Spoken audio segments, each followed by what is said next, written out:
Hey, good morning ka-coffee. Luzon, Visayas at Mindanao, magandang araw po sa inyo. Yan, quick live lang tayo ka-coffee. Quick update lang tayo kasi sasalang tayo sa Salamat PBBM podcast, no? Alas 6 po ng hapon. Anyway, nahuli na ka-coffee, nabuko na, nabulgar na itong si Senator Ronald Bato de la Rosa na mismong nanggaling sa kanyang opisina itong resolusyon, hindi pa ito signed ka-coffee ha, itong resolusyon na kumakalat sa social media, kung nakita nyo na po yan, yung resolusyon na yan, ang hangarin ng resolusyon na yan na i-dismiss, de facto dismissal ng impeachment case ni Sara Duterte. Hoy, deny pa kayo ha. Sabi nila, fake news yan, yung lumalabas na resolusyon. Maraming senador na umamin, totoong nakita na nila itong draft resolution, hindi lang isang version, maraming version na pala yan. Hindi maingat yung tao ni Bato. Nahuli. Diba? Nahuli na mismong galing sa opisina ni Bato de la Rosa, sila yung nagsusulong na talagang i-dismiss itong impeachment case ni Sara Duterte. Bakit nangyayari yan? Una, malinaw naman na once umusad yung impeachment trial ni Sara Duterte dyan sa Senado, mananalo siya dyan maa-acquit siya dyan Kahit bilangin natin ka-coffee, ilang boto lang naman kailangan niya, 9 na boto lang, di ba? Maa-acquit na si Sara Duterte dyan. Diba? Andyan si Robin Padilla, andyan si Bato, andyan si Marcoleta, si Bongo, sino pa? Marami siyang kakampi dyan, si Amy Marcos. 5 na agad yan, solid Duterte block na yan.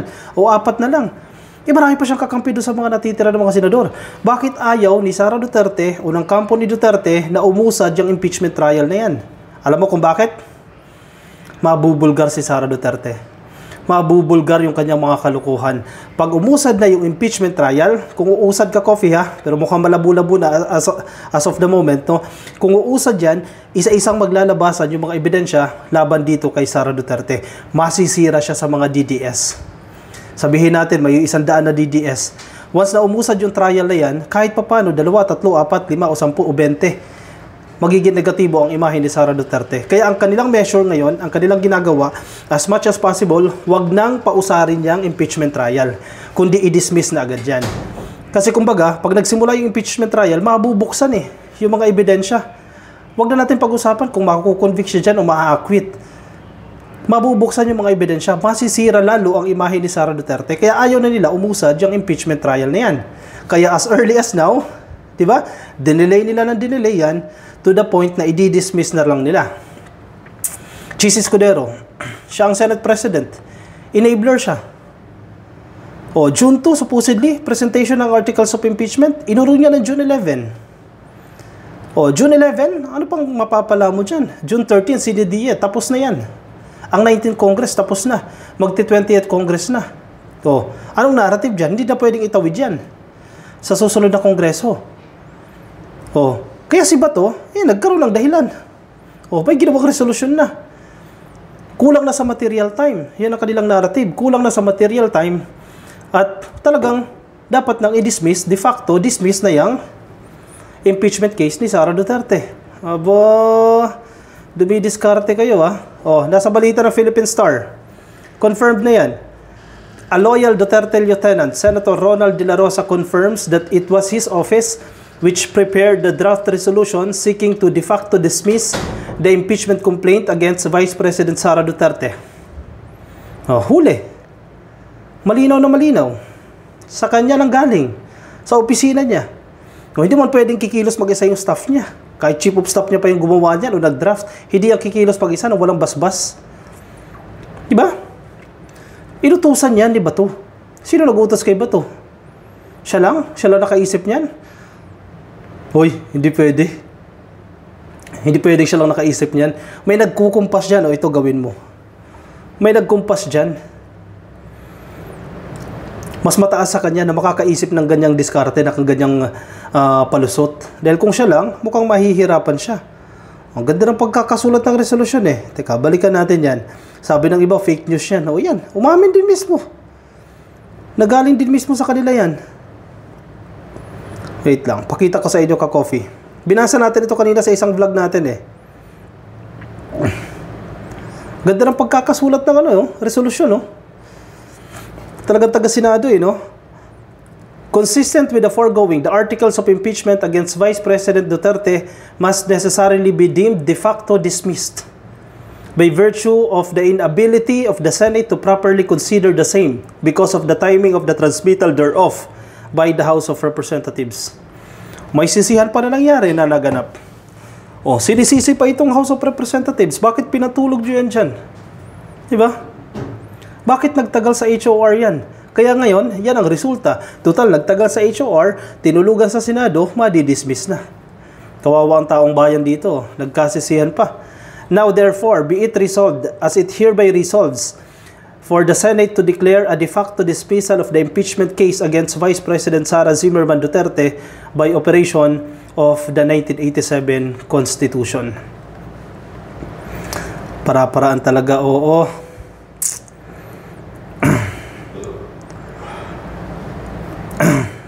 Teka lang ha. May hinahanap akong statement ni Tito Soto.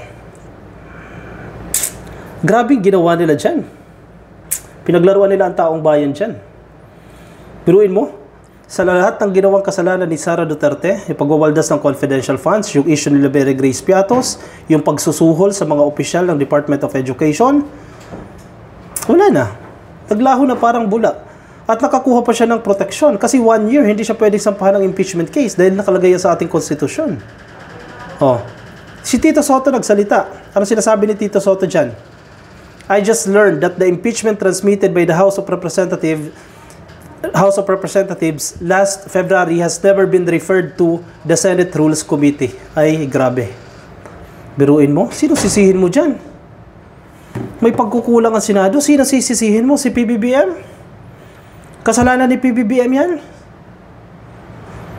Kasalanan ng Senado yan. Sinong leader ng Senado? Si Chis Escudero. Sabi nga ang Piatos, ang masarap na flavor, cheese. May pananagutan si Chis Escudero dyan at dapat managot siya dyan.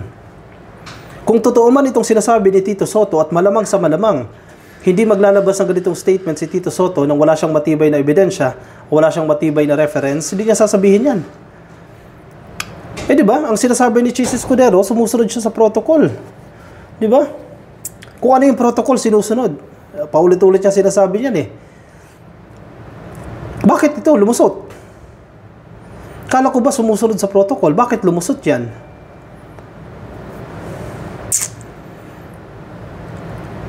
Hindi pala na-refer sa Senate Rules Committee. Nasaan ang pagkukulang? Saan nilagay yan? Pagkapasa ng HOR, tinengga lang yan? O nilagay sa bodega? Tinulugan? Ganon? O headline to ng politiko, 1 hour ago. Grabe. Grabe talaga yung description no?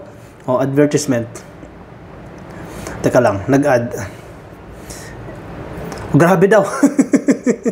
Grabe talaga, mapapatawa ka na lang talaga Talagang pinagkasunduan nyo yan, pinagkausap-usapan ninyo yan, niloko ang taong bayan dyan.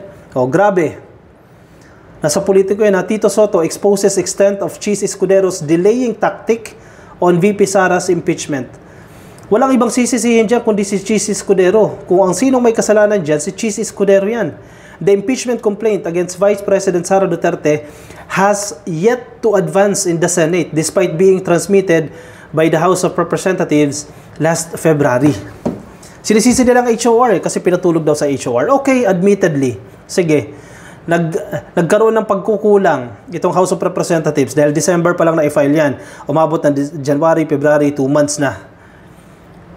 Pero, ilang buwan na yan dyan sa Senado? March, April, May, June. Pang-4 na buwan na ngayon.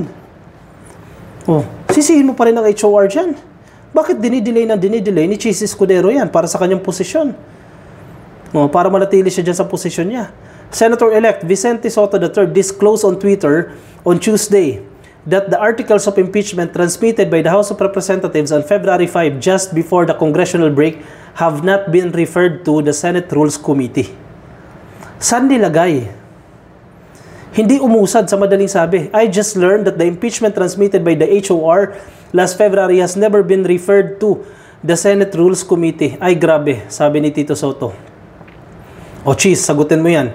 Under Senate rules, the Senate President is expected to inform the House of Representatives that the Senate will take proper action on the impeachment and specify a date and time to receive the House prosecutors. Senate President Francis Escudero has since postponed the presentation of the articles of impeachment to June 11, the final day of session before the Senate adjourns sine die, citing the need to prioritize pending legislative measures before the 19th Congress ends. Wala na.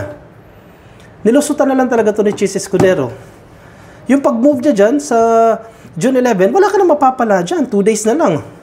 Wala ka na mapapala dyan. In short, sorry kayo, dead ma. Wala na. Burado na yung impeachment case si Sara Duterte. Ganun na lang yun. Parang naglahong bula na lang yan. Oh, sino may kagagawan yan? Si Tito Soto? Ipapasok pa lang siya sa Senado. Oh, si Chis Escudero may kagagawan yan. However, insiders and political observers widely believe Escudero's move is a calculated effort to run the clock and stall the impeachment proceedings, thereby securing the backing of pro-Duterte bloc to solidify his hold on the Senate presidency. Malinaw na malinaw. Diba? Tatakbo siya sa Senate presidency. Kapag umusad yung impeachment na yan, di matanggalan agad siya ng 5 boto, yung Duterte bloc. Wala na agad yan. Nabuwasan agad siya ng boto. Paano siya magiging Senate president? Tatalunin siya ni Tito Soto. Yan yung strategy ni Chis Escudero kung bakit niya ginawa yan. Delay ng delay hanggang tuluyan na lang mawala. Hoy, may pogi may pogi in Dubai, no? Ayan, tapos na tayo. Palirista TV. Ayan, nasa makeup room kami. Actually, sakto-sakto. Tapos na tayo ka-coffee. Mamaya, alas 6 ka-coffee. Actually, malapit na. Alas 5 na po ngayon. Alas 6 ang Salamat PBBM Podcast. Kasama natin si, of course, Palirista at si Yayam Dizon. Alas 6 po yan hanggang 7:30. So, tutok na po kayo ka-coffee. No? Maganda pag-uusapan natin ngayong araw. Siksik, liglig, o maapaw ng mga accomplishments ng administrasyon. Siya. Nasa makeup na ka-coffee dahil sasalang tayo ng alas 6, no? Maraming salamat sa mga sumama. Baka may komento kayo, opinion, reaction, lagay dyan sa comment section, no? Mga nasa Facebook, please like and follow. YouTube, subscribe. TikTok, subscribe na rin po kayo. Kita-kits tayo ka-coffee sa ating susunod na videos. Paalam po sa inyo.